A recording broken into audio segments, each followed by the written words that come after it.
My friends, blog post written on December 6th, 2012.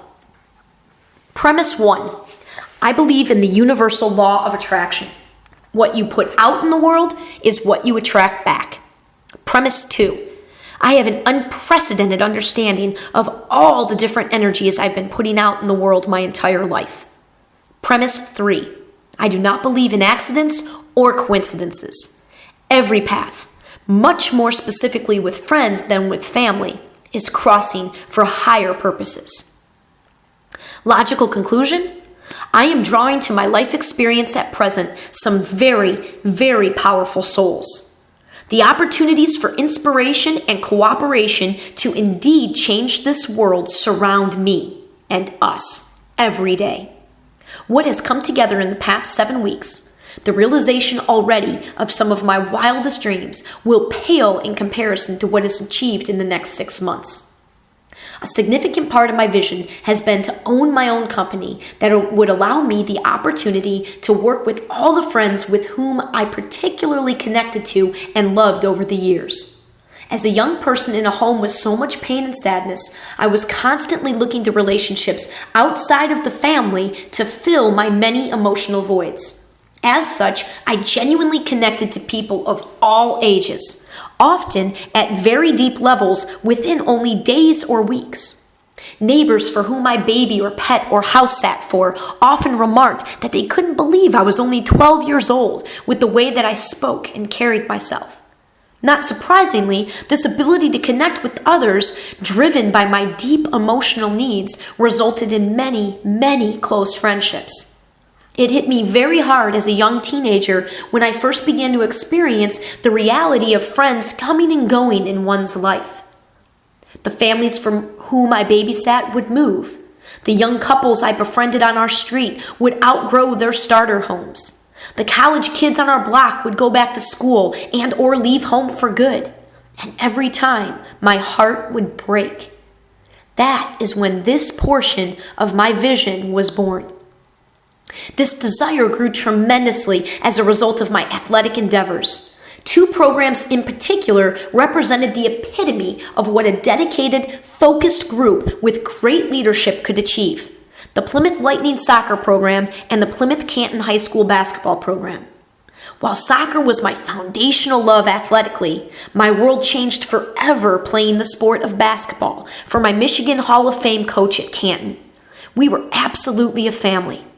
The genuine love we had for one another brought buy-in on such a powerful subconscious level that allowed us to achieve well beyond what our pure athleticism alone would have.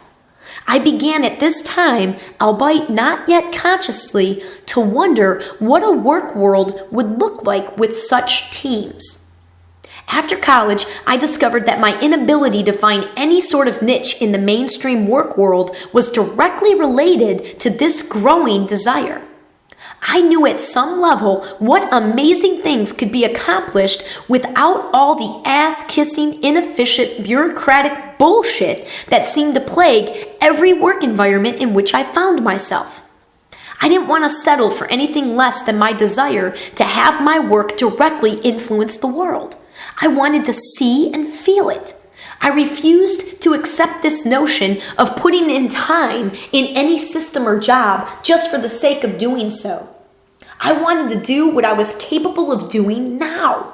I wanted to bring change to parts of society that I personally experienced and observed, but learned that our economic equations do not take into consideration so many necessary things to accomplish this.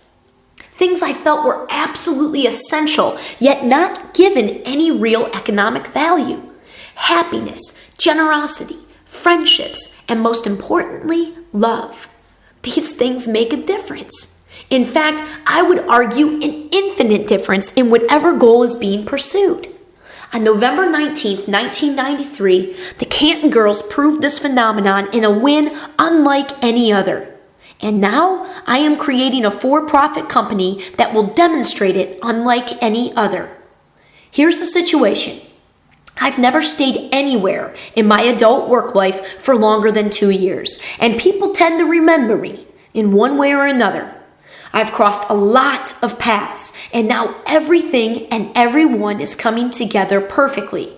Childhood friends, USF basketball women and men, USF Alpha Kappa Psi guys and gals, USF COSO Society, USF Alumni Association, PricewaterhouseCoopers colleagues, Museum of Science and Industry folks, the kids I taught at Marshall Middle School, all of the extremely powerful Sarasota crowd, and most recently, Microsoft. Last year, my first year out in the world after my transformation, was the most incredible working year of my life. Until now, of course. This was due first and foremost to the changes within myself. For the first time, while not playing sports, I was living in the present and not blindly chasing another achievement. I discovered that truly being in the present with the understanding and immense appreciation for the power of now changed my entire world, practically overnight. My relationships to and with everything have never, ever been richer. And I got to experience this first at a company like Microsoft. It was by far the most challenging year, while simultaneously providing me with episodes of overwhelming beauty and love. The growth and maturity that took place was immeasurable. More profound, however, were the number of ideas the experience launched within me as I bridged two very different worlds. This adventure absolutely had much higher purposes. Months before my physical arrival in Seattle, this job literally fell into my lap. It took about 20 hours for the shock to settle and for me to know that this was way more than a lucky break. This gut intuition was reinforced all year long. I worked with some of the most amazing individuals I've met thus far in my life.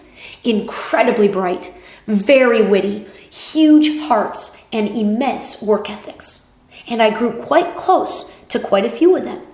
For now, suffice to say, I definitely did not end up at Microsoft accidentally. If my vision is to change the world, does it not make perfect sense I would land at one of the largest, most powerful companies out there? Coincidental? Delusional? Nope, not at all. In this life, I am a bridge. I am a connector.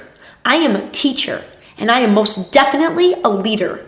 I have always had energy, but never fueled with these exceptional levels of positivity, hope, dreams, and aspirations. It is all coming together now.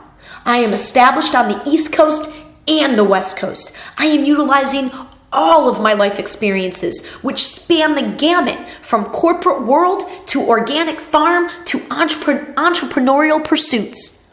I am connecting to friends located all over the country and globally. I have the absolute perfect resume for my job now, employing myself to change the world. Phase 1 is all that is known at present: my personal speaking, blogging, and authoring. Everything beyond that will be created with others. It too has already begun. The specifics will continue to unfold project by project. In general, however, I can tell you what they all will entail: extraordinary efforts to create more peace, love, and happiness out in the world. Go ahead and call me a hippie. I'll be all the hippie you want me to be, because who in the hell doesn't want as much of these things as humanly possible? And I believe we are capable in this world of creating much, much, much more of all three. Just wait. Super Noune. This blog post was dedicated to my youngest brother, Andrew. This day was his 32nd birthday.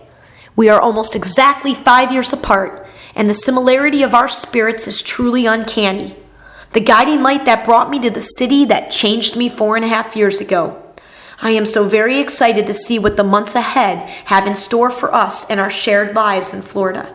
I know it includes music, and I can only dream that someday soon I will be playing the drums with a fraction of the emotion, passion, and talent with which he plays. Time to sing, play, and dance, Drew. Happy birthday.